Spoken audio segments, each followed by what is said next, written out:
आओ साथियों, आज साथ मिलकर आज फिर स्टडी करते हैं एक ऐतिहासिक घटना। आओ साथियों, साथ मिलकर आज फिर करते हैं एक ऐतिहासिक घटना। एक बार आगे बढ़ने से पीछे कभी मत हटना। अपनी आने वाले कल को संभालिए और तय की गई लक्ष्य को ढूंढकर उसे बाहर निकालिए। Good morning everybody, I am a Hindustani from Pragyan academy. Today's topic volcano, ज्वालामुखी। साथियों, ज्वालामुखी हम सभी पिछले क्लास में देखे थे। क्या पहले पिछले क्लास में हम आप क्या देखे थे? तो अर्थक्वेक देखे थे। अर्थक्वेक आपने देखा था पिछली क्लास में। अर्थक्वेक स्टार्टिंग पॉइंट आपने देखा क्या? आपने देखा था जो जब पृथ्वी को मैंने 3 भाग में डिवाइड किया था, क्रस्ट, मेंटल कोर। तो आपने देखा था क्या, जो मिडिल पॉइंट जो था, मिडिल पॉइंट में आपने देखा था मेंटल भाग में लिक्विड ही लिक्विड था, जहां से ढेर सारी प्रॉब्लम क्रिएट हो रही थी और वहां से ही क्या हो रहा था, तो इसके अंदर से अर्थक्वेक स्टार्ट हो रही थी। तो हम आप आज जानते हैं क्या, जो अर्थक्वेक जब स्टार्ट हो रही थी तो वेव अधिक होने के कारण, फोर्स अधिक होने के कारण क्या होता है, इसके अंदर से लिक्विड बाहर निकलना स्टार्ट हो जाता है, जिसका नाम हम आप क्या रख दिए थे? वॉल्केनो। तो आज इसी के बारे में जानकारी लेंगे। चलिए आज हम बात करते हैं वॉल्केनो जानकारी लेने से पहले आज हम आप देखते हैं एक एग्जाम्पल से। जैसे सभी लोग क्या करते हैं घर में, अधिकांशतः स्टूडेंट घर में क्या करते हैं, हौच पौच बनाते हैं। हौच पौच तो जानते हैं, खिचड़ी। तो खिचड़ी बनाने के लिए हम आप क्या करते हैं, कुछ वस्तु का उपयोग करते हैं। जैसे कि देखिए, ध्यान दीजिए एग्जाम्पल के रूप में, जैसे कि हम आप क्या करते हैं, कुछ फायर अर्थात एक गैस चूल्हा के माध्यम से ईंधन जलाते हैं, आग जलाते हैं। और अपर भाग में हम आप क्या करते हैं, एक छोटी सी पॉट रखते हैं, बर्तन रखते हैं, जिसका नाम प्रेशर कुकर है। और इसमें ढेर सारी मटेरियल डाल देते हैं। मटेरियल के रूप में आप वाटर डालते हैं, इसमें राइस डालते हैं, उसके बाद ढेर सारा वस्तु इसमें डालते हैं। डालने के बाद हम आप देखते हैं क्या, जो जब प्रेशर अधिक लगती है, अर्थात जब इसके अंदर डाला हुआ पदार्थ में वाटर अधिक हीट हो जाता है तो वाष्प बनना स्टार्ट होता है, तो फोर्स बाहर निकलता है। अत्यधिक फोर्स होने के बाद इसके अंदर में जो भी पदार्थ होती है वो बाहर निकलना स्टार्ट हो जाती है। जैसे कि आप प्रेशर कुकर के ऊपर भाग से अगर इस सीटी को हटा दिया जाए तो क्या होगा, इसके अंदर में जो भी आप हौच पौच बनाना स्टार्ट किया सब बाहर निकल जाएगा। तो बाहर निकलने के बाद जो भी लिक्विड नीचे गिरेगा तो वो लिक्विड देखने में कैसा होता है, तो देखने में आप देखेंगे कहीं पे लिक्विड तरल पदार्थ के रूप में दिखाई देता है, कहीं पे गाढ़ा रूप में दिखाई देता है, कहीं पे उसका डिस्कलर भी देखते हैं, कभी आप येलो कलर देखते हैं, उसमें जैसा कलर आप डालते हैं। तो ये जो प्रोसेसिंग आप देख रहे हैं, तो सेम प्रोसेसिंग वॉल्केनो में भी होती है। लेकिन यहाँ पे ध्यान रखना है, ये तो आप खुद कर रहे हैं, लेकिन ये वॉल्केनो जो है वो एक नेचुरल वे में है। और नेचुरल वे में जो है वो हम आप कहाँ से देख रहे हैं, तो ये मेंटल जो भाग है वहां से देख रहे हैं। चलिए अब दूसरे एग्जांपल पे समझते हैं। जैसे कि देखिए, हम आप देखते हैं क्या, पिछले क्लास में आपने देखा था जो कि ये जो लिक्विड था मैग्मा, अर्थात पृथ्वी के अंदर में मेंटल भाग में जब हम आप लिक्विड देखते हैं और वो जो लिक्विड मैग्मा के रूप में है, अर्थात ये लिक्विड इनर पार्ट्स में है, जिसे हम मैग्मा कहते हैं, यही इनर पार्ट से जब बाहर निकल जाता है, जिसे हम लावा के रूप में जानते हैं। यहाँ पे ध्यान दीजिएगा, लावा के रूप में जानते हैं। तो ये जो लिक्विड निकल रहा है, ये लिक्विड फोर्स के माध्यम से, तो वो फोर्स के माध्यम से बाहर निकलने के बाद उसका नाम हम आप रख दिए है वॉल्केनो, अर्थात ज्वालामुखी। और हम आप जानते हैं, जो देखिए स्पष्ट लग रहा है क्या, जो एक ज्वाला, दूसरा एक मुख, अर्थात एक ऐसी मुख जिससे ज्वाला निकलता हो। तो हम आप जान के जो कि ज्वालामुखी है क्या, तो हम बात करते हैं ज्वालामुखी जब क्रिएट होता है, क्रिएट होने के बाद फिर क्या सब इसके अंदर से बाहर निकल रहा है। तो जैसे आप ध्यान देंगे तो हम आप देखते होंगे एस्थेनोस्फेयर में जब ये स्टार्ट होती है तो फोर्स लगती है। फोर्स लगने के बाद ये बाहर निकलना स्टार्ट होती है। तो बाहर निकलने का इसका जो माध्यम है, वो माध्यम या तो एक छोटी सी छिद्र होगी, छिद्र के माध्यम से ये बाहर निकलेगा। मान के चलिए यहाँ तक पृथ्वी है और छिद्र होने के बाद ये बाहर निकलना स्टार्ट होता है। और बाहर जब निकलता है तो अपने साथ अनेकों चीजों को बाहर निकलता है। जैसे कि हम आप देखें यहाँ पे जो कि लिक्विड जो पदार्थ इसमें है, तो ढेर सारा पदार्थ में मिनरल्स मिला हुआ है। जैसे आपने देखा था मैग्नीशियम, सिलिकॉन, एल्यूमिनियम, ढेर सारा पदार्थ मिला हुआ है। तो वो पदार्थ बाहर निकलता है। तो जब ये लिक्विड बाहर निकलना स्टार्ट हो जाता है तो एक छिद्र के माध्यम से ये बाहर निकलता है। तो ये जो छिद्र है वो एक कीपाकार हो जाता है, अर्थात कीप के आकार हो जाता है, कीपाकार हो जाता है, कीपाकार होता है। तो इसके माध्यम से ये बाहर निकलता है। जब ये बाहर निकलना स्टार्ट हो जाता है तो इसका जो अपर भाग है, अर्थात मानकर चलिए जो ये जो भाग है, ये स्टार्टिंग पॉइंट का ये जो भाग है, इस भाग का नाम रख दिया गया है क्रेटर। अर्थात स्टार्टिंग पॉइंट हुआ और जो छिद्र होकर जो बाहर निकलना स्टार्ट हुआ, ये जो गोल आकृति बन रही है, उस आकृति का नाम है क्रेटर। इंग्लिश हिंदी दोनों एक ही है, इसको क्रेटर ही कहते हैं। अब देखिए, ये जब बाहर निकलना स्टार्ट होता है तो ढेर सारा फोर्स लगता है। फोर्स लगने के बाद इसके अंदर जो भी लिक्विड है वो बाहर निकलता है। तो लिक्विड क्या सब है, तो ध्यान देंगे जो इसके अंदर में हम आप पिछली क्लास में देखे थे, ढेर सारी भी इसमें गैस की मिलावट है। जो गैस आप देख रहे हैं यहाँ पे क्या है, CO2 है, SO2 है, N2 है, AR है, अर्थात कार्बन डाइऑक्साइड है, सल्फर डाइऑक्साइड है, क्या कहते हैं इसमें, फिर आप देखेंगे आर्गन है, ढेर सारे गैसेस की मिलावट है। तो ये गैस बाहर निकलती है और साथ ही साथ धुआं भी इसके अंदर से बाहर निकलता है। वो जो धुआं बाहर निकलता है वो धुआं गंध युक्त होता है, गंध युक्त धुआं होता है, जिस धुआं का हम आप नाम रख दिया गया है सोलफतारा। जो ये धुआं देखा गया कहाँ पे, यूएसए के एक अलास्का जगह है, वहां पे देखा गया है जब वोल्केनो स्टार्ट होती है। तो यहाँ पे देखा गया है जो एक धुआं की जो घाटी होती है उसका नाम रख दिया गया है। देखिए अब हम बात करते हैं जो कि जब क्रिएट होता है, बाहर निकल रहा है, तो अपने साथ सबसे अधिक में जलवाष्प बाहर निकाल रहा है। अप्रोक्स में देखा गया 60 से 90% तक जलवाष्प को बाहर निकलता है। तो ये जलवाष्प जब बाहर निकलता है तो ये प्रोसेसिंग जब हो जाता है, बाहर निकल जाता है, तो उस भाग का भी नाम रख दिया गया जिसको हम गीजर कहते हैं या ग्रेसर कहते हैं। जो देखा गया कहाँ पे, तो एक येलो स्टोन पार्क अमेरिका में है, उस गीजर का नाम रख दिया गया ओल्ड फैथफुल गीजर। तो वहां अभी भी देखा गया है। अर्थात वोल्केनो क्रिएट होता है, क्रिएट होने के बाद ढेर सारा पदार्थ बाहर निकलता है, साथ ही साथ गैस भी बाहर निकलती है, उसके साथ साथ धुआं भी बाहर निकलती है। उस धुआं का भी नाम रख दिया गया है जिसको हम सोलफतारा कहते हैं। और जलवाष्प जब बाहर निकल रहा है उसका भी नाम। देखिए ये जलवाष्प जब बाहर निकलता है, जब अधिक मात्रा में फोर्स लगाता है, तो ये जो भाग आपने देखा था, ये छोटा सा भाग कट होता है जिसको हम आप क्रेटर कहते हैं, क्रेटर, यही भाग थोड़ा बड़ा हो जाता है जिसका नाम कैल्डेरा रख दिया गया है। अर्थात वोल्केनो स्टार्ट हुआ, एक छोटा सा एक भाग है जिसको हम क्रेटर कहते हैं, यही भाग जो बड़ा हो गया उसको कैल्डेरा कहते हैं। देखिए ये जब बड़ा भाग हो जाता है तो हम अभी जस्ट देखे हैं क्या, जो इसके अंदर से जलवाष्प निकल रहा है, जलवाष्प अधिक मात्रा में निकल रहा है, जिसके वजह से लैक वहां पे बनता है, अर्थात झील बनता है, जिसका नाम रख दिया गया क्रेटर झील। तो हम आप अभी देख लें क्या, जो वोल्केनो स्टार्ट होती है तो छिद्र के माध्यम से बाहर निकलती है, जो गोलाकार आकृति होती है उसको क्रेटर कहते हैं, वही आकृति बड़ी होगी उसको कैल्डेरा कहते हैं। और अपने साथ जलवाष्प की मात्रा अधिक निकालते हैं जिसको हम क्रेटर झील भी कहते हैं। देखिए आप बात करते हैं अपने साथ, हम आप देखते थे क्या, जो अपने साथ अनेकों पदार्थ को बाहर निकल है, तो अनेक पदार्थ जो बाहर निकल रहा है वो बाहर निकल कर फिर पृथ्वी पे आके गिर रहा है। तो ये जो पृथ्वी पे गिर रहा है तो बड़ा बड़ा पत्थर जो गिर रहा है, पत्थर एक जगह इकट्ठा होकर जब एक समूह में हो जाता है तो उसको पायरोक्लास्ट कहते हैं। और वही छोटा छोटा पत्थर एक जगह गिर रहा है उसको हम सिंडर भी कहते हैं। अब देखिए कभी कभी देखा गया है जो कि ये वोल्केनो स्टार्ट होकर पृथ्वी पे जब इसका लिक्विड फैल जाता है, एक समानांतर रूप में हो जाता है, तो उसको हम सील भी कहते हैं। देखिए अब बात करते हैं, तो ये लिक्विड जब बाहर निकल रहा है तो अपने साथ देखिए जलवाष्प निकल रहा है, गैस निकल रहा है, और साथ ही साथ कुछ पदार्थ भी बाहर निकल रहे हैं। वो पदार्थ देखिए क्या सब हो सकता है, तो उस पदार्थ का नाम है बॉम्ब्स, लेपली, एस्कोरिया या आस, यानी कि राख निकलता है, धुआं निकलता है। देखिए ये जो बॉम्ब है इसको हिंदी में भी बम ही कहा जाता है। ये जब इसका नाम रखते हैं, ये जब निकल रहा है तो इसमें इसके साथ साथ बड़ा बड़ा पत्थर का टुकड़ा निकलता है जिसको हम बम कहते हैं। और लेपिली के अंतर्गत एक छोटा छोटा पत्थर, अखरोट जैसा पत्थर निकलता रहता है, और इसी तरह से नुकीला पदार्थ, नुकीला पत्थर के रूप में निकलता है जिसको हम आप एस्कोरिया भी कहते हैं। और राख तो जानते हैं, राख भी बाहर निकल रहा है।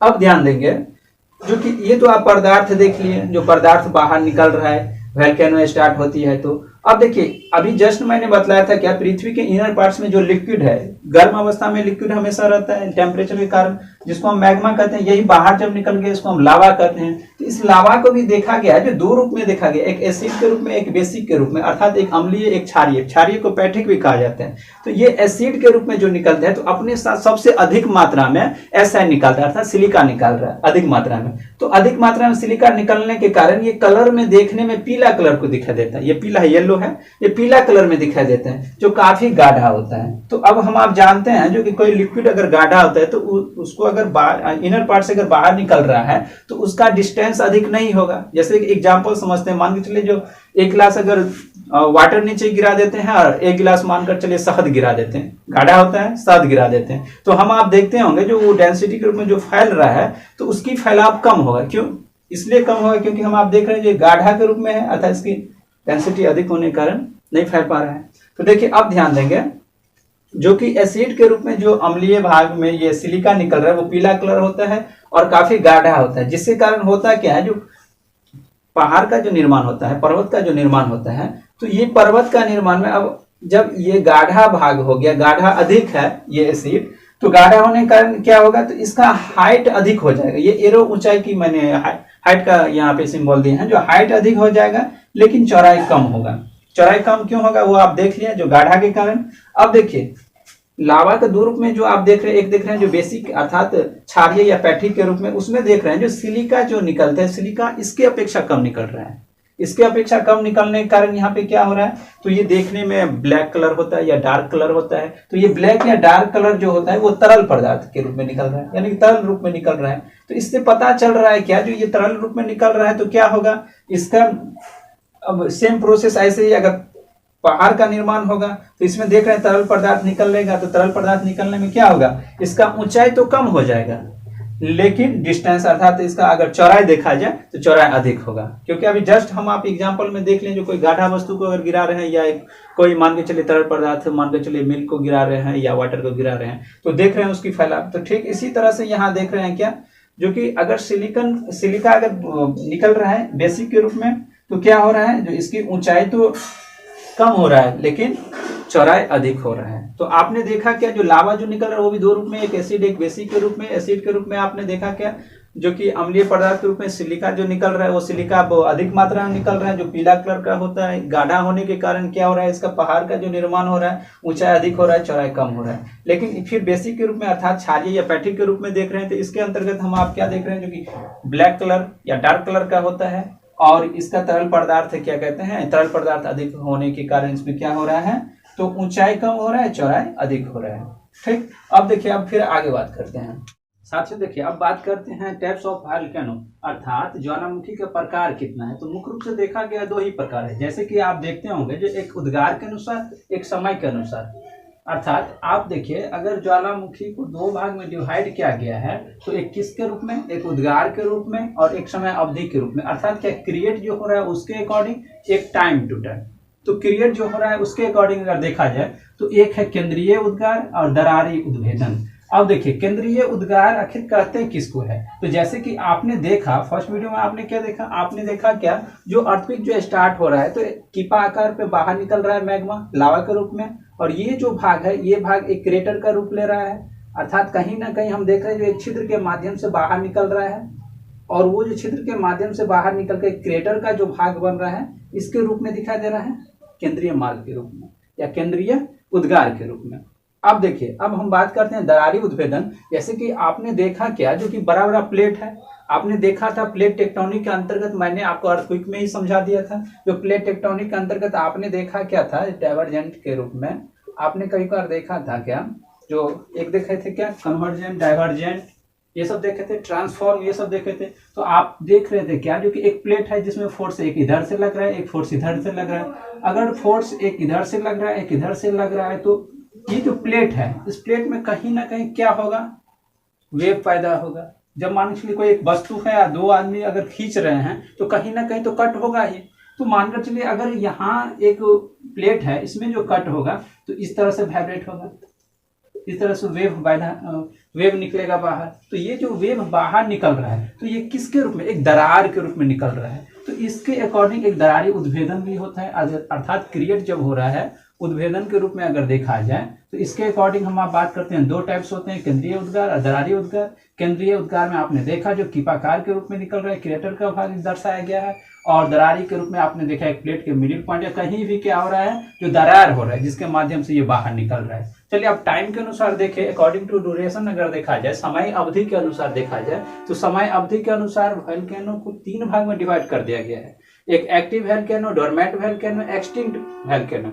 अब देखो ये एक्टिव वोल्केनो जो है सक्रिय ज्वालामुखी, तो थोड़ा इसको आप समझ लेते हैं। सक्रिय ज्वालामुखी हम उसे कहेंगे जो प्रेजेंट पास्ट फ्यूचर, ये डिफिनेशन देखिए, प्रेजेंट पास्ट फ्यूचर अर्थात क्या, प्रेजेंट में स्टार्ट हुआ, पास्ट में भी होगा, फ्यूचर में भी होगा।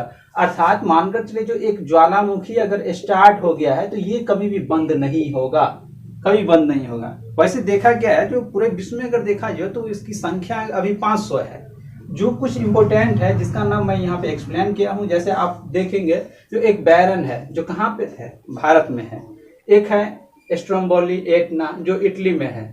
अब देखिए इसका ऑथर्स नेम भी रख दिया गया है जिसको light house of the Mediterranean कहते हैं, अर्थात क्या प्रकाश स्तंभ कहते हैं। इससे ये पता चल रहा है क्या ये जो स्ट्रोम्बोली या एटना है इसमें हमेशा इतना प्रकाश निकल रहा है जो चारों तरफ उजाला ही उजाला दिखाई दे रहा है। अर्थात मान के चलिए यहाँ से अगर एक्टिव वोल्केनो स्टार्ट हो रहा है तो यहाँ से जो लाइटिंग हो रहा है, लाइटिंग होने के बाद अंधेरा में भी, रात में भी देखा जाता है तो काफी दूरी तक इसका प्रकाश दिखाई दे रहा है, जिसके कारण से इसका नाम रख देंगे light house of the Mediterranean. देखिए अब हम बात करते हैं, ये तो एक्टिव वोल्केनो हो गया। अब देखिए डोरमेंट अर्थात प्रसुप्त ज्वालामुखी, ऐसा ज्वालामुखी जो प्रेजेंट में स्टार्ट हो गया और फ्यूचर में कभी कभार फिर हो सकता है। जैसे मानकर चलिए जो एक ज्वालामुखी यहाँ स्टार्ट हो गया फिर बंद हो गया ये, और कुछ समय, कुछ 10 वर्ष, 20 वर्ष, 25 वर्ष, 100 वर्ष के अंतराल के बाद क्या होगा, फिर एकाएक यहाँ पे क्रिएट हो जाएगा। तो ऐसे परिस्थिति को हम कौन सा डोरमेंट वोल्केनो ग्रुप में रख दिए हैं। अब देखिए कुछ एग्जाम्पल के रूप में देखिए, एक फ्यूजिमा है जो जापान में है, मेयन है फिलीपींस में है, वेसुवियस है जो इटली में है, नारकोंडम है जो अंडमान निकोबार में। अब देखिए शांत ज्वालामुखी का अगर बात करते हैं, मृत ज्वालामुखी, तो शांत ज्वालामुखी स्पष्ट हो रहा है क्या, तो बिल्कुल शांत या मृत। तो जैसे हम आप जानते हैं जो मृत कोई भी वस्तु है या कोई भी मानव है तो एक तरह से डीएक्टिव हो जाता है, एक्टिव रूप में नहीं रहता है। तो इसी तरह से देखा गया है क्या जो प्रेजेंट में अर्थात एक बार क्रिएट होगा, नॉट पास्ट नॉट फ्यूचर, अर्थात क्या जो आज मान के चलिए वोल्केनो स्टार्ट हुआ ये जो खत्म हो गया तो फिर अब कभी भी स्टार्ट वोल्केनो नहीं होगी। तो ऐसे परिस्थिति को हम एक्सटिंक्ट वोल्केनो के रूप में मान लिए हैं। अब इसके एग्जाम्पल के रूप में देखिए कुछ वोल्केनो है जो पोपा है बर्मा में है, किलिमंजारो जो तंजानिया अफ्रीका में है, कोल सुल्तान जो देवबंद ईरान में है, और चिम्बराजो जो अमेरिका में है। देखिए अब हम बात करते हैं, आपने देख लिया क्या टाइप्स ऑफ वोल्केनो, आपने क्या देखा जो there are 2 types of according to क्या है इरप्शन, अकॉर्डिंग टू ड्यूरेशन।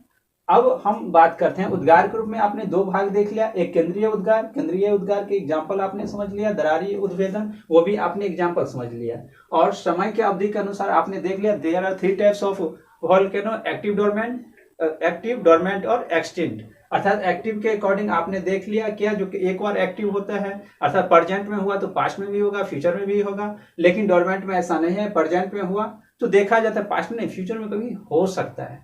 अब देखिए अब बात करते हैं एक्सटिंक्ट को, अगर शांत ज्वालामुखी अगर देखा जाए तो प्रेजेंट में हो गया, नॉट पास्ट नॉट फ्यूचर, अर्थात क्या जो एक बार स्टार्ट हुआ तो फिर ये जो बंद हो गया तो कभी भी स्टार्ट नहीं होगा।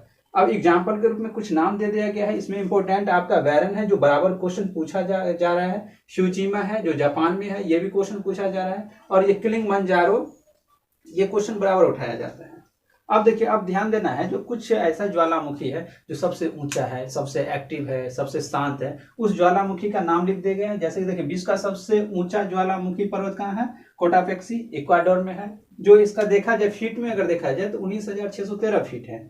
अब इसी तरह विश्व का सबसे सक्रिय ज्वालामुखी हवाई द्वीप अमेरिका में है, परंतु सबसे ऊंचाई पर स्थित ओजस डेल सलाडो, यहाँ देखेंगे जो ओजस डेल सलाडो एंडीज पर्वतमाला अर्जेंटीना में है। अब यहाँ आप क्वेश्चन कर सकते हैं सर यहाँ भी सबसे ऊंचा है, यहाँ पे भी सबसे ऊंचा है, तो ध्यान रखना है जो सबसे ऊंचा यहाँ ज्वालामुखी का बात कर रहे हैं, लेकिन सबसे ऊंचाई पर स्थित, अर्थात कहीं ना कहीं देखा गया है क्या, मान के चलिए कोई एक माउंटेन है, पर्वत है, इसके ऊंचाई पर स्थित है, क्लियर। अब हम बात करते हैं, देखिए एक ऑस्ट्रेलिया ही एक ऐसा मात्र जो है जगह है जहाँ पे एक भी ज्वालामुखी नहीं होने का कारण आपको पिछले क्लास में प्लेट टेक्टोनिक के अंतर्गत मैंने बतलाया था, जो कि इसका वजह क्या है। अब देखिए अब बात करते हैं, लास्ट पॉइंट एक एक्सप्लेन कर ले, जो प्रशांत महासागर परिमेखला को अग्नि वाला या fire ring of the Pacific कहते हैं। अब देखिए fire ring of the Pacific कहते क्यों है, क्योंकि प्रशांत महासागर परिमेखला को अग्नि, क्योंकि अधिकतर देखा गया है जो कि अप्रॉक्स में अगर देखा जाए तो 60% वोल्केनो जो है वो प्रशांत महासागर के है। अर्थात आपने देखा क्या प्लेट वाली जो आपने कहानी देखा उसमें देखा जो सबसे अधिक अगर वोल्केनो कहीं पे है तो वो 60% प्रशांत महासागर के क्षेत्र में पाया गया है, जो पैसिफिक के रूप में आपने देखा था। ठीक है दोस्तों, आज के लिए बस इतना ही। फिर मुझे इजाज़त दीजिए, फिर अगली वीडियो में मिलेंगे। अगली वीडियो में एटमॉस्फेयर चैप्टर होगा। आसपास की सफाई रखिए, अपनों की ख्याल रखिए और दूसरों को भी ख्याल रखिए। साथ ही साथ सब्सक्राइब, लाइक, कमेंट्स जरूर कीजिए। Thank you.